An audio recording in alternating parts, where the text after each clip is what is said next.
ऐसा से राजामौली इंडिया के बेहतरीन डायरेक्टर, इन्हें अगर इंडिया का क्रिस्टोफर नोलन भी कहो ना तो मोदी जी भी एक बार को ट्रम्प की मारने के लिए तैयार हैं। इनकी इतनी हिट मूवीज के बावजूद अभी भी ये सवाल तो रहता ही है कि वाराणसी अपना बजट कवर कर भी पाएगी या फिर ट्रम्प की अम्मा भाग जाएगी। तुम्हें लग रहा होगा कि मैं कैसी अजीब अजीब बात कर रहा हूँ, इससे ट्रम्प की अम्मा क्या वास्ता तो है, क्योंकि राजामौली ट्रम्प की अम्मा यानी अमेरिका की लेना चाहते हैं मार के। RRR के बाद राजामौली ट्रम्प की अम्मा पे फर्स्ट इंप्रेशन तो बना चुके हैं, बस अब उनको पटाना बाकी है, जो कि वाराणसी से पॉसिबल हो सकता है। कैसे आओ समझते हैं, और साथ ही जाने की वाराणसी $1 बिलियन कमा भी सकती है या फिर ट्रम्प की अम्मा फिर से भाग जाएगी। तो मैं क्या कह रहा था कि वाराणसी की भाड़ में, चलो रामायण की बात करते हैं। रे बेटी के करूं तोरी गोदी लाल।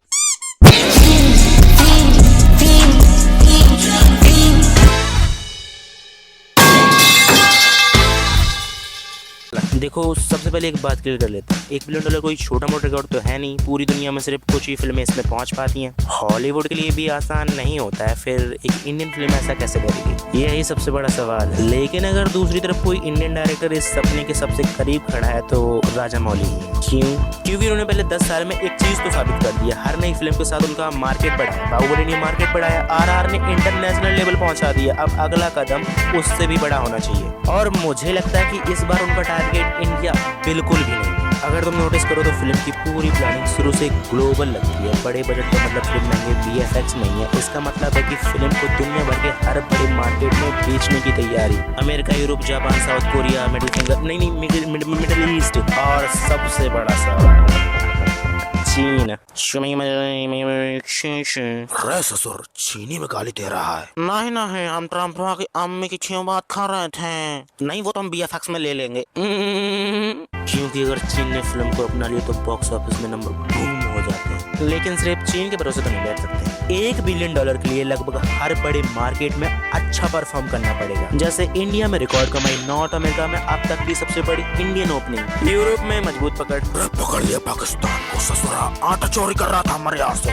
और हाँ, जापान में नंबर 1, और अगर चीन भी साथ आ गया तो फोटो तस्वीर बन सकती है। लेकिन बॉक्स ऑफिस सिर्फ मार्केट से नहीं चलता, कंटेंट सबसे बड़ा हथियार। अगर फिल्म पहले दिन शानदार ओपनिंग ले भी जाए, उसके बाद फैसला ऑडियंस करेगी। आज के टाइम पे सोशल मीडिया किसी भी फिल्म का बस 48 घंटे में तय कर देती है, जैसे कि क्रिस्टोफर नोलन के दूर के रिश्तेदार हो। अगर लोगों को फिल्म पसंद आई तो वही लोग मुफ्त में की मार्केटिंग कर देंगे, जैसे RRR के साथ हुआ था। पहले लोगों ने तारीफ की, फिर यूट्यूब में रिएक्शन आए, फिर इंटरनेट, मीडिया, और फिर आवाज, और देखते ही देखते फिल्म एक ग्लोबल बातचीत का हिस्सा बन गई। अब सोचो अगर राजामौली इस बार उससे भी बेहतर फिल्म बना दे तो क्या होगा। यही वजह है कि वो सिर्फ बड़े सेट नहीं बना रहे, real location, high and camera, motion capture, बेहतर VFX, सब इसलिए ताकि स्क्रीन पर दुनिया नकली नहीं असली लगे।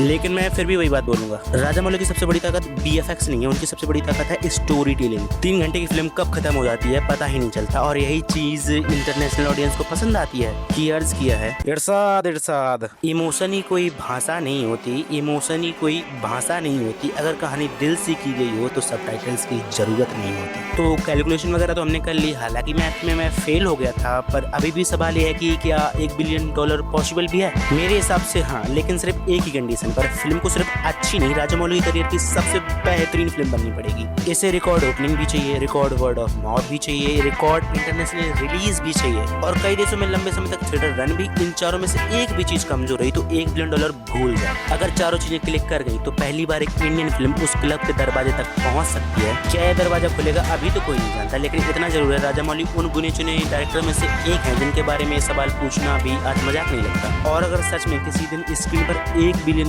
लिखा हुआ दिखाई दिया तो वो सिर्फ एक फिल्म की जीत नहीं होगी, वो पूरी इंडियन फिल्म इंडस्ट्रीज का इतिहास होगा। लेकिन फिलहाल ये सपना है, और सपने सच होंगे या नहीं उसका फैसला ट्रेलर नहीं ऑडियंस करेगी। तो तुम्हारे हिसाब से क्या वाराणसी $1 बिलियन बॉक्स ऑफिस कर पाएगी, या फिर ये टारगेट अभी भी बहुत बहुत दूर है? कमेंट में बताओ। बाकी अब थोड़ा रियलिस्टिकली बात करते हैं। इस मूवी का बजट 100-150 करोड़ नहीं बल्कि 1200 से 1500 करोड़ बताया जा रहा है, जो कि अचीव करना इम्पॉसिबल नहीं है। हाँ, राजामौली के लिए तो बिल्कुल भी नहीं। क्यों नीतीश तिवारी? राजामौली को वो फ्रस्ट्रेशन वाला मोटिवेशन तो बिल्कुल भी नहीं है, जैसे कि रामायण के केस में। 1200 करोड़ राजामौली के लिए हंसी खेल है। हाँ, इंडिया में इसका जीता जागता भागता सबूत है बाहुबली 2, RRR, एंड उनका नाम ही काफी है बॉक्स ऑफिस में आग लगाने के लिए। तो इतना तो क्लियर कि मूवी अपना बजट इंडिया में ही कवर कर लेगी, पर बजट ही कवर करना होता तो ये ट्रम्प की अम्मा के पीछे क्यों पड़ते?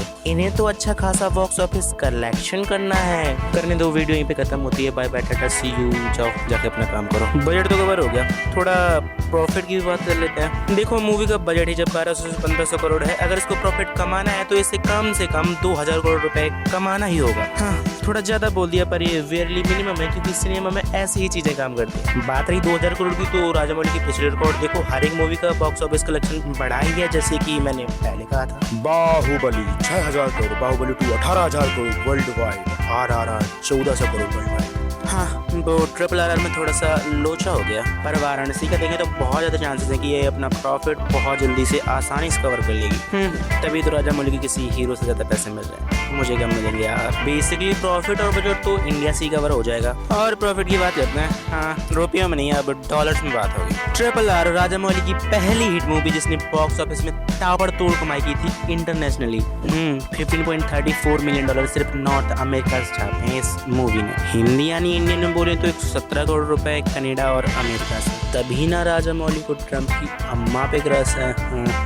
ओके, सीधा बोलता हूँ, RRR ने राजामौली के लिए खिड़की तो खोल दी, बस दरवाजा खोल के घुसना बाकी है। अगर वाराणसी RRR से अच्छा परफॉर्म करती है, गोरे लोग फिर से इंडियन सॉक्स पे अपनी गोरी कमर हिलाते हैं, तो शायद ये मूवी अमेरिका में 100-150 मिलियन आसानी से कमा सकती है। और हाँ, ये करना इजी तो बिल्कुल भी नहीं होने वाला। RRR की इतनी हाइप के बाद भी उस मूवी ने सिर्फ 15 मिलियन डॉलर कमा पाए थे, बाकी भगवान भरोसे। जब बात हो ही रही है तो जापान को भी लपेट लेते हैं। RRR is one of the highest grossing Indian film of all time in Japan. English समझ में आई? मुझे भी नहीं आई। ये जापान में RRR ने झंडे गाड़ दिए थे अप्रॉक्स 140 करोड़ रुपीस कमा के। और हाँ, इसमें कोई शक नहीं कि इंडियन मूवी जितना कलेक्शन जापान में करती है, उतना कलेक्शन तो अमेरिका में कभी भी नहीं कर पाती। रेसिज्म बाबू भैया, रेसिज्म। जापान में अगर लॉन्ग टाइम रन मिला थिएटर्स में, तो नो डाउट वाराणसी 20 से 50 मिलियन डॉलर का कलेक्शन आसानी से कर सकती है। बस शर्त है कि मूवी को बहुत अच्छा होना चाहिए। क्यों अमरावत? तो India 200 million USD, America 100 to 150 million USD and Japan 15 million USD,